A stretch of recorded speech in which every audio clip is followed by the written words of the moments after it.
Ternyata setelah nikah sama dia menderita, Ustaz, macam tidur sama babi hutan. Walaupun hidup 1000 tahun, kalau tak sembayang apa gunanya? Walaupun hidup 1000 tahun, kalau tak sembayang apa gunanya?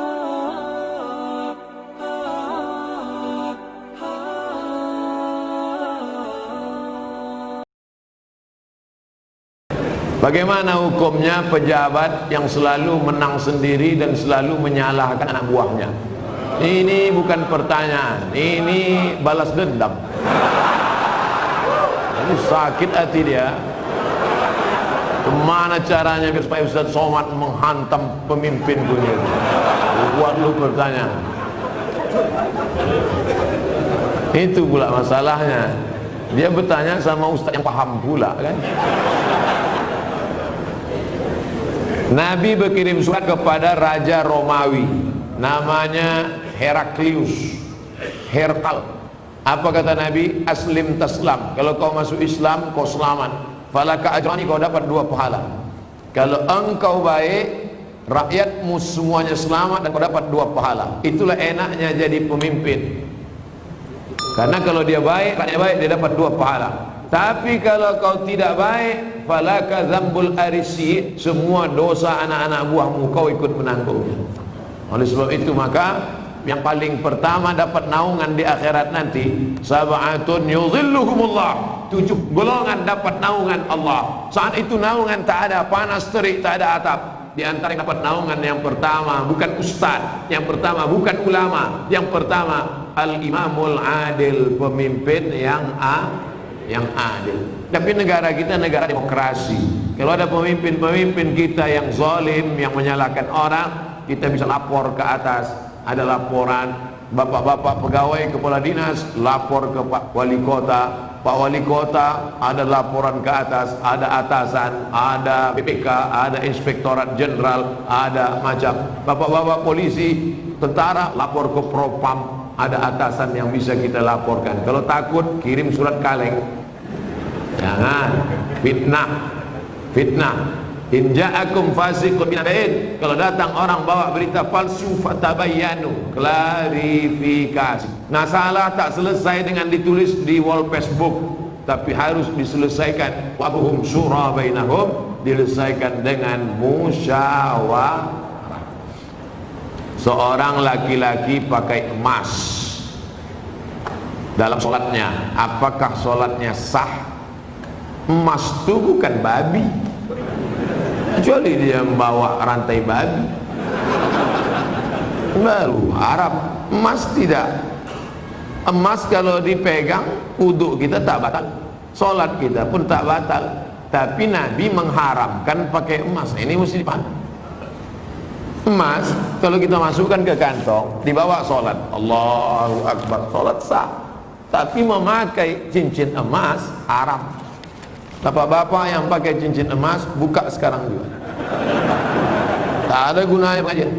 Tak ada guna pengajian. Nantilah mubazir mengaji. Bapak-bapak yang sekarang pakai cincin emas, buka sekarang juga. Tak perlu tunjukkan, pelan-pelan aja dari bawah. Buka masuk. Balik dari sini, jual.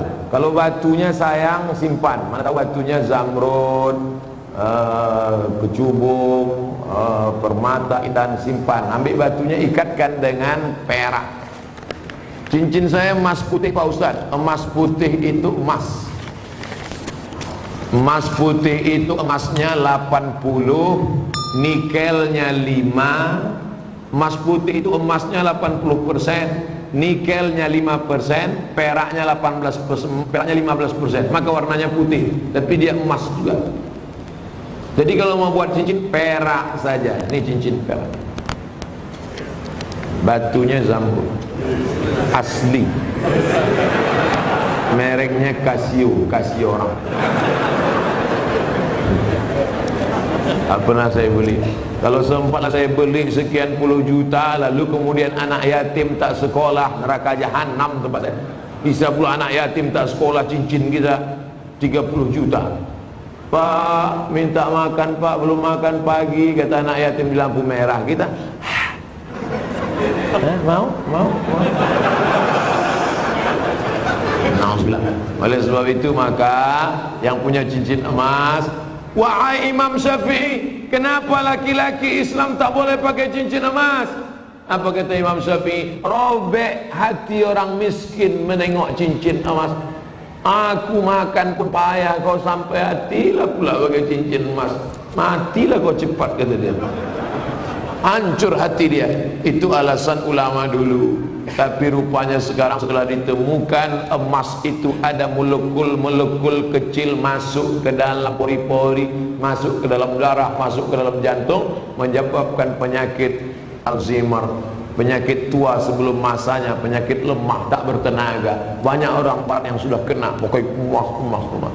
Lalu kami yang perempuan, Pak Ustaz, yang perempuan dia masuk ke dalam, keluar lagi melalui darah menstruasi haid. Makanya kalau ada bapak yang haid, pakailah.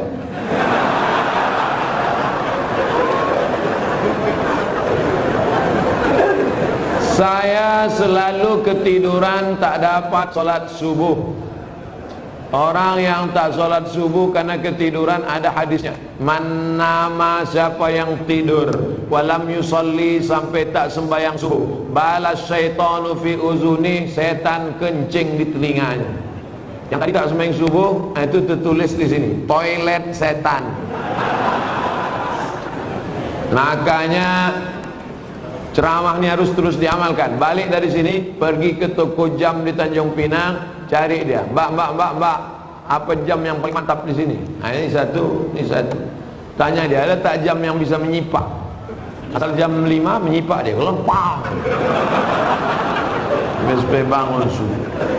Ibu-ibu yang membangunkan lakinya, rahimallahu mura'atan, Allah mencurahkan rahmat pada laki-laki, aiqaza ahlahu, yang membangunkan istrinya untuk salat subuh. Bangun mama bangun. Kan tweet bangun.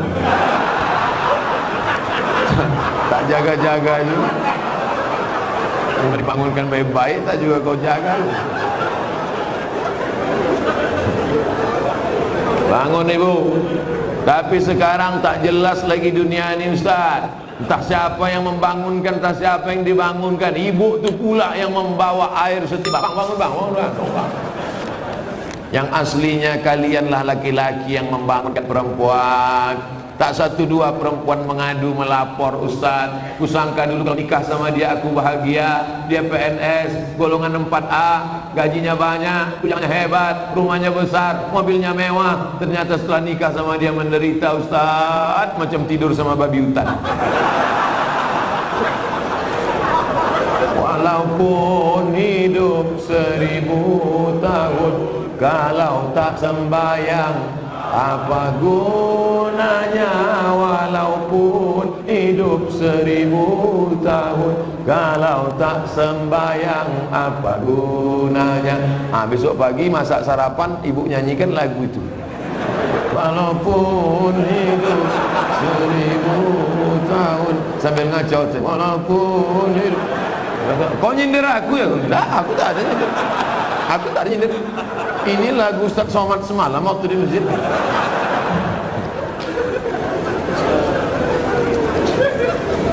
Ustaz, apa sah laki-laki sholat di rumah tapi tak di masjid? Laki-laki sholat di rumah, laki-laki soleha. Laki-laki sholat di masjid. Ini masjid kota Tanjung Pinang dibangun tapi tidak sesuai lagi dengan kota. Tidak sempat lagi bisa dilebarkan. Parkir sudah sulit, masyarakat tertampung lagi. Makanya mesti dibangun nanti di lokasi yang baru, masjid yang lebih besar lagi. Amin. Yang ini tetap ramai, yang sana tetap ramai. Tengoklah, tak muat lagi orang sholat. Orang Tanjung Pinang ini kaya-kaya, tiang masjidnya emas. Ilaha illallah. Luar biasa. Orang susah menjadi emas. Laki-laki di Tanjung Pinang tak ada yang pakai emas, karena mereka mau menunjukkan kayanya bukan dengan cincinnya, tiang masjidnya emas. Hebatnya lagi di Tanjung Pinang, walaupun tiang masjidnya emas, tapi jendelanya tak pakai kosen. Menunjukkan apa? Aman. Tanjung Pinang aman, tak ada pencuri. Kadang-kadang kita masuk ke salah satu masjid, kotak infak dicor. Kotak infak pakai rantai besi, pakai gembok. Di sini aman. Coba tengok masjid, lampunya pula macam lampu Masjid Nabawi. Luar biasa, hebat. Entah emas tak kuningan.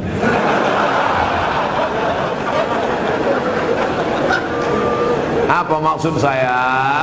Nikmat yang sudah besar ini maka dibalas dengan sholat berjamaah. Tapi rasanya mengajak orang Tanjung Pinang sholat berjamaah mubazir. Karena sholat berjamaah di Tanjung Pinang, coba tengok, melimpah ruah sampai tak muat keluar-luar. Tengok, itu yang di luar-luar yang berdiri itu juga dapat pahala sholat berjamaah. Kalau sholat, tak sholat pun dapat. Layan tayanna, mereka yang tak datang ke masjid, jangan ulangi lagi. Yang sholat di kantor, yang sholat di rumah, yang sholat di kamar, jangan ulangi lagi, kata Nabi. Kalau kalian tetap sholat di rumah, la uharriqanna alaihim buyutahum, ku bakar rumah mereka. Nabi, kalau kalian sholat di rumah, ku bakar rumah mereka. Kalau hidup Nabi sekarang bertambah hotspot di api. Saking banyaknya rumah yang dibakar Nabi, berasap lagi. Ustaz janganlah sebut-sebut asap. Asap Tanjung Pinang ini kan dari kampung Ustaz juga. Saya tahu, ku tahu apa yang ada dalam hati. Sebelumnya dari malam saya niat sholat subuh, tapi saya bangunnya jam 6 pagi waktu setempat. Apakah masih boleh sholat? Ini bukan menanya, menawar ya.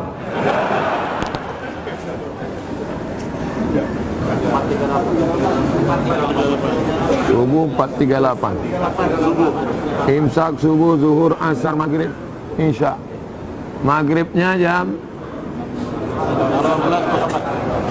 kalau maghribnya jam 6:04, kalau maghribnya jam 6:04 kurangi 15 menit. Begitu cara mengukur isyraq. Boleh sholat sunat isyraq itu 15 menit lewat syuruk. Syuruk matahari terbit. Syuruk matahari terbit. Jadi kalau begitu, syuruk matahari terbit di Tanjung Pinang jam 5.50 tambah 15 menit baru boleh sholat sunat isyraq jam 6:05. Itu jam kita ini imsak ada tapi isyraq tak ada. Cara mudah untuk isyraq, tengok maghribnya. Jam berapa maghribnya, begitu boleh isyraq. Kalau maghribnya jam 6:04, maka boleh sholat sunat isyraq jam 6 subuh lewat 5. 15 menit sebelum itu subuh sudah habis. Maka di Tanjung Pinang untuk saat ini subuh sudah habis jam 5.50. Kawan nih bangun jam 6. Ini kencing toilet setan juga. Oleh sebab itu jangan sampai tak sholat subuh. Bangun sholat subuh walaupun lambat jam 5.30, ada waktu 20 menit lagi, jangan langsung sholat subuh tapi qabliyah subuh. Karena qabliyah subuh khairum minad dunya wa ma fiha. Usolli sunat as-subhi rak'ataini qabliyatan. Rakaat pertama qul ya ayyuhal kafirun, rakaat kedua qul huwallahu ahad, baru iqamat, baru sholat subuh. Jangan tinggalkan qabliyah subuh, jangan tinggalkan qabliyah subuh walaupun terlambat. Allahu Allahu Allahu Allah, Allahu Allahu Allah.